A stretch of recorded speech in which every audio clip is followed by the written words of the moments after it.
برادران اسلام، السلام علیکم ورحمۃ اللہ وبرکاتہ۔ الحمدللہ الذی یبدأ الافلاک والارضین، والصلاة والسلام علی من کان نبیا وآدم بین الماء والطین، وعلی آلہ واصحابہ اجمعین، اما بعد فاعوذ باللہ من الشیطان الرجیم، بسم اللہ الرحمن الرحیم۔ قلنا اهبطوا منها جميعا فإما يأتينكم مني هدى فمن تبع هداي فلا خوف عليهم ولا هم يحزنون، صدق الله العظيم وصدق رسوله النبي الأمين الكريم، ونحن على ذلك لمن الشاهدين والشاكرين والحمد لله رب العالمين۔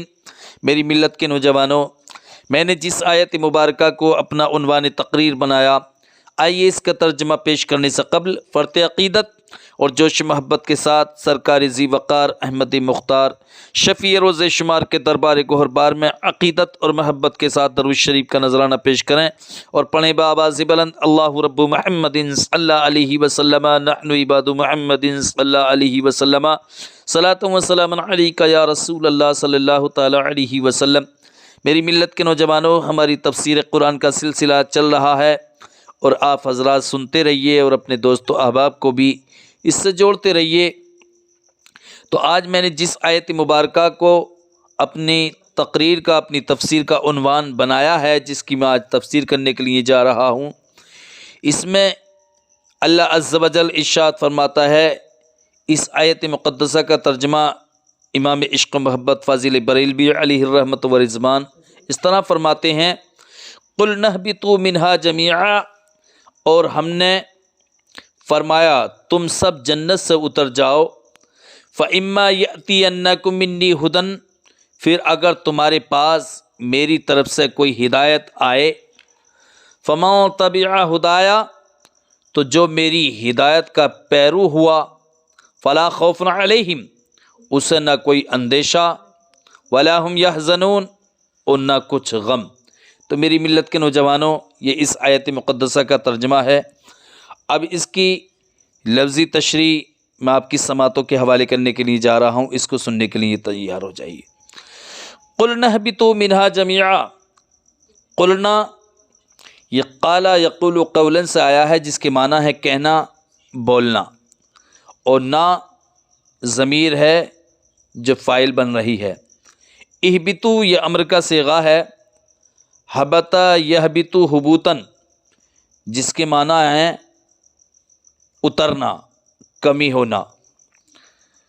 منہا، من کے معنی سے کے، اور ہا ضمیر جنت کی طرف لوٹ رہی ہے، یعنی جنت سے اتر جاؤ، جمیعاً سب کے سب۔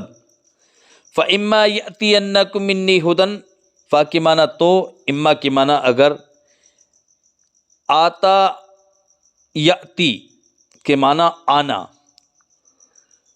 کم ضمیر تمہارے پاس، منی میری طرف سے، ہدن معنی ہدایت۔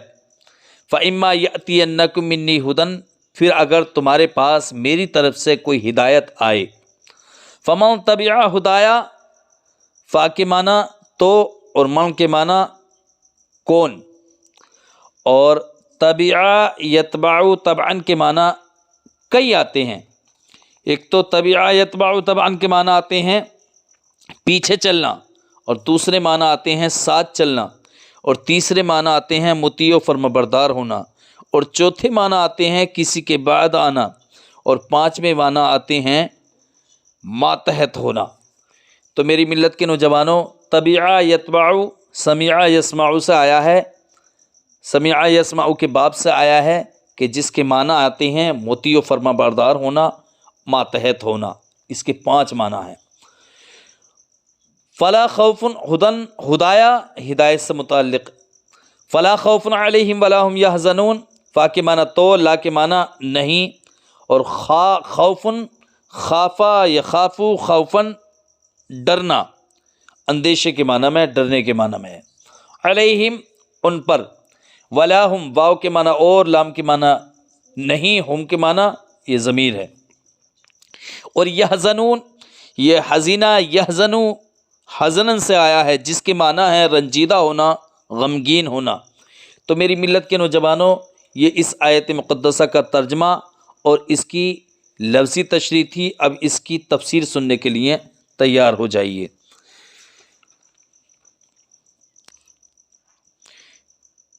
جب رب نے آدم علیہ السلام کو زمین پر بھیجنے کی آزمائش میں مبتلا فرمایا تو ان کو تسلی دی کہ یہ امتحان اگرچہ بہت سخت ہے، مگر اس میں ممتحن کی طرف سے یعنی اللہ عز و جل کی طرف سے چند طرح تمہاری اور تمہاری اولاد کی مدد فرمائی جائے گی، اور تم کو کامیاب ہونے اور اچھے نمبر لینے میں بہت مدد بھیجی جائے گی۔ تم سے اور تمہاری اولاد سے ہمارا تعلق نہ ٹوٹے گا، پروردگار عالم ارشاد فرماتا ہے، بلکہ کسی کو بلا واسطہ، کسی کو ایک واسطے سے اور کسی کو چند واسطوں سے وحی کتاب، احکام وغیرہ پہنچائے جائیں گے۔ جس نے اپنے قلب میں آدم علیہ السلام کی طرح ہماری محبت کا تخم بویا، پروردگار عالم ارشاد فرماتا ہے کہ جس شخص نے حضرت آدم علیہ السلام کی طرح ہماری محبت کا بیج اپنے دل میں بویا اور اس کی توبہ و گریہ و زاری اور استغفار وغیرہ کے پانی سے پرورش کیا، یہاں تک کہ اس میں عبادت، اطاعت، معرفت وغیرہ کا پھل لگ گیا، تو ان کو کھیتی بگڑنے، اجڑنے کا خوف اور اس تخم کے خراب ہو جانے کا غم نہ ہوگا۔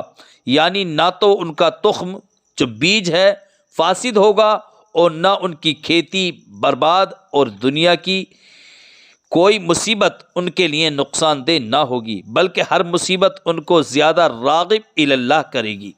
سبحان اللہ، کیونکہ ان کا دل ہماری محبت سے بھرا ہوا ہوگا، اس میں کسی بھی رنج و غم کی گنجائش نہ ہوگی، ہر مصیبت دل سے دبی ہوئی رہے گی، نیز دنیا کی خوفناک چیزیں خود ان سے خوف کریں گی، وہ کسی سے خوف نہ کریں گے۔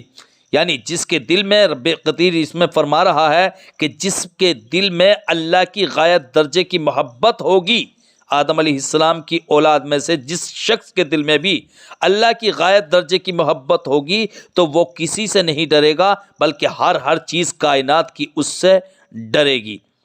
جیسے کہ ثابت ہے کہ سانپ، بچھو وغیرہ بعض اولیاء اللہ کے تابعدار ہوتے ہیں۔ آپ نے دیکھا ہوگا کہ سانپ بھی اللہ والوں کے تابعدار ہیں، بچھو بھی اللہ والوں کے تابعدار ہیں، اور بڑے بڑے سرکش جن اور انسان اولیاء اللہ کے مطیع فرما رہے ہیں۔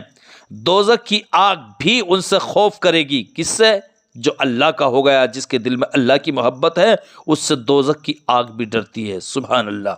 دنیا کی آگ، زہر وغیرہ ان کو نقصان نہ پہنچا سکے گی، دنیا کی آگ ان کو نقصان نہیں پہنچا سکتی۔ اور آپ نے دیکھا ہوگا کہ بعض اللہ والوں نے کسی موقع پر اگر کسی وجہ سے زہر کھا لیا تو زہر نے ان کو کوئی نقصان نہیں پہنچایا۔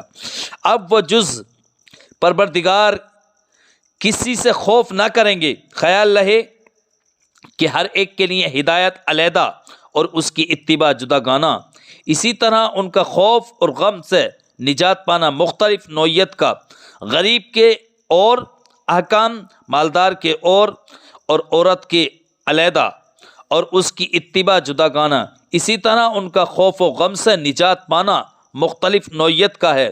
اہل طریقت اور حقیقت اور معرفت کی دوسری نوعیت، جس قسم کی ہدایت اسی قسم کی اتباع، پھر اسی طرح کی جزا، جیسا تخم یعنی جیسا بیج ویسا ہی درخت، اور اس ہی طرح کا پھل۔ جانوروں کی بھی علیحدہ علیحدہ ہدایتیں ہیں، بعض دشمن انبیاء ہیں، بعض وہ جانور ہیں جو انبیاء کرام کے دشمن ہیں۔ مثال کے طور پر جیسے چھپکلی اور گرگٹ، جیسے کہ حضرت ابراہیم علیہ السلام کو نمرود نے آگ میں ڈالا تھا، جلتی ہوئی آگ کے اندر، تو گرگٹ جو ہے اور چھپکلی یہ پھونک مار رہے تھے، یہ دشمنی کر رہے تھے، اور میڈک جو جانور ہے یہ اپنے منہ میں پانی لے کر کے گیا تھا آگ کو بجھانے کے لیے، یعنی اس نے محبت کا ثبوت پیش کیا، اور چھپکلی نے اور گرگٹ نے دشمنی کا ثبوت پیش کیا۔ اور چوہا جو حضرت نوح علیہ السلام کی کشتی کو کاٹا تھا، اس نے دشمنی کا ثبوت پیش کیا۔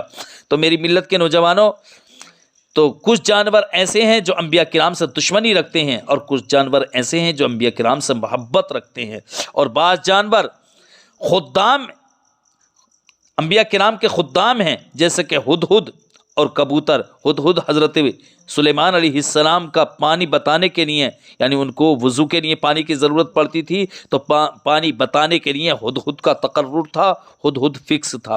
اور کبوتر یہ انبیاء کرام کے وفادار اور خدام پرندے ہیں، ان کی ہدایت ان کی طبعی حالت پر ہے۔ تو میری ملت کے نوجوانوں، پروردگار عالم اس آیت مقدسہ کے اندر ارشاد فرماتا ہے قُلْ نَهْبِطُوا مِنْهَا جَمِيعًا، اور ہم نے فرمایا تم سب جنت سے اتر جاؤ، فَإِمَّا يَأْتِيَنَّكُم مِّنِّي هُدًى، پھر اگر تمہارے پاس میری طرف سے کوئی ہدایت آئے، فَمَن تَبِعَ هُدَايَا فَلَا خَوْفٌ عَلَيْهِمْ وَلَا هُمْ يَحْزَنُونَ، تو جو میری ہدایت کا پیرو ہوا اسے نہ کوئی اندیشہ اور نہ کچھ غم۔